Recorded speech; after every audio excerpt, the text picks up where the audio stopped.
Hello everyone, let me introduce our group member first. It's me, Juan Sun, and Jitong.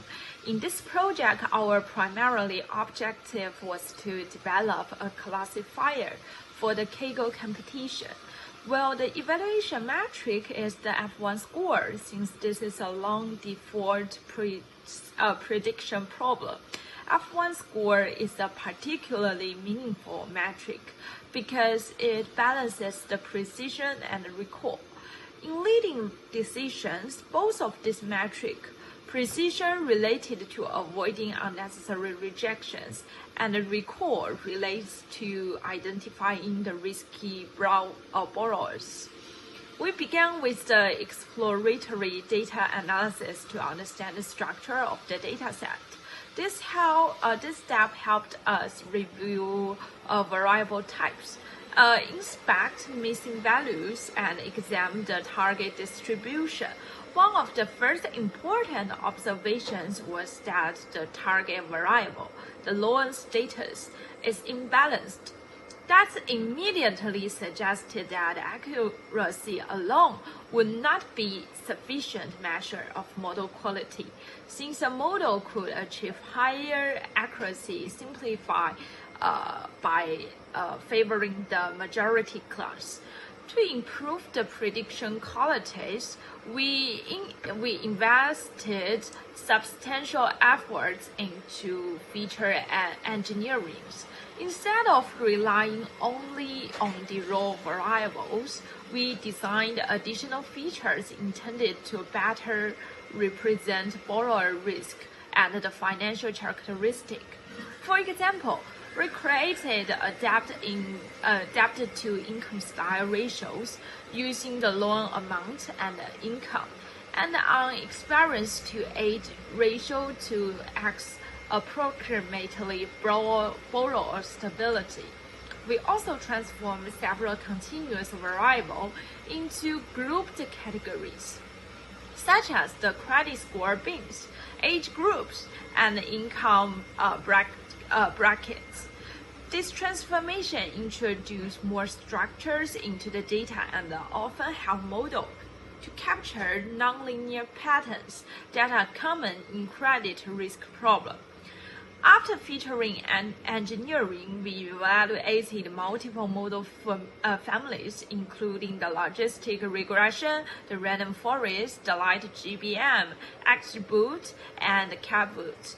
We found that boosting-based tree model consistently outperformed linear models in terms of F1 score.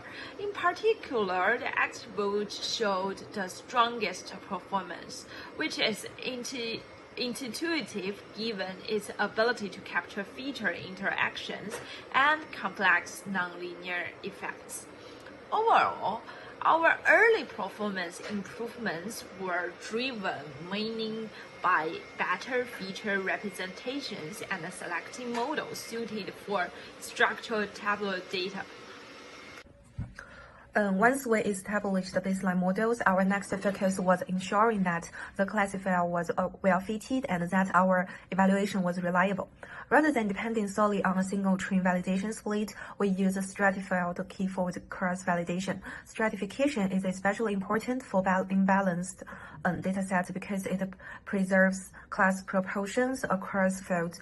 By examining the mean and the variability of F1 scores across fields, we obtained more stable and trustworthy performance estimates, which reduces the likelihood of overfitting to any particular data partition. Class imbalance itself was another major modeling challenge. Since default cases represent the minority class, many algorithms naturally bias toward predicting non-defaults. To address this, we experiments with multiple resampling strategies, including smooth Edson, smooth Atomic, and smooth M. These techniques modify the training data in different ways, either by generating synthetic minority samples or by combining oversampling and cleaning methods. Evaluating several resampling approaches allowed us to understand how sensitive different models were to class distribution changes. We also paid careful attention to pre-processing consistency, feature scaling, and transformations were applied appropriately within each modeling setup to ensure that training and validation data remained compatible. This step is critical because inconsistent processing can distort model evaluation. To feature assess model fit, we analyzed learning curves by plotting training and validation F1 scores. As the training size increased, we could visually diagnose potential overfitting or underfitting behavior. The convergence pattern of the curves indicated that our stronger model generalized reasonably well and could potentially benefit from additional data. Beyond the summary metrics, we relied heavily on confusion metrics and precision record behavior. In a loan approval context, the different prediction errors carry different business consequences. False negative call respond to risk browse being approved, which increases financial risk, while false positives correspond to safe borrows being rejected, which represent lost opportunity. Understanding this trade-off was essential for interpreting model quality in particular practical terms. Taking together cross-validation, resampling experiments, and diagnostic plots gave us confidence in the robustness of our classifier. After identifying our strongest model candidate, we applied the hyperparameters tuning to refine the performance. We used randomism searched CV with F1 scored as an optimization metric. This method efficiently explored combinations of parameters without the computational cost of evasive Google search.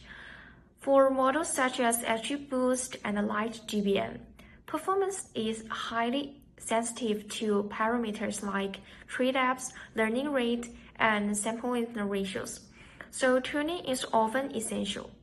We observed the measurable improvements in cross-validate F1 scores after tuning, confirming that default configurations are rarely optimal for a specific dataset. In addition to model tuning, we also performed the decision threshold optimization. Instead of using the default probabilities cutoff of 0.5, we evaluate a range of thresholds on the validation sets to directly maximize F1 score. This adjustment improved that the balance between the precision and record without alarming the underlying model. It also highlights that classification outcome depends not only on predictive probabilities, but on the decision rules applied. Our final Kaggle submissions was generated using the TULE-based model and the selected thresholds, resulting in an F1 score of approximately 0.859. This reflects a substantial improvement compared to baseline models. If we had additional time or resources, one clear directions for improvement would be incorporations external datasets such as metric economic indicators or richer credit bureau arbitraries, which are known to enhance the default predictions. We would also consider the improvement monitoring mechanism to detect the data drift and maintain the performance stability in the production environment. In summary, our performance gains comes from the stoichiometric hyperparameters tuning, thresholds optimizations, and learning evaluation choice with the competition objective. Thank you for your watching.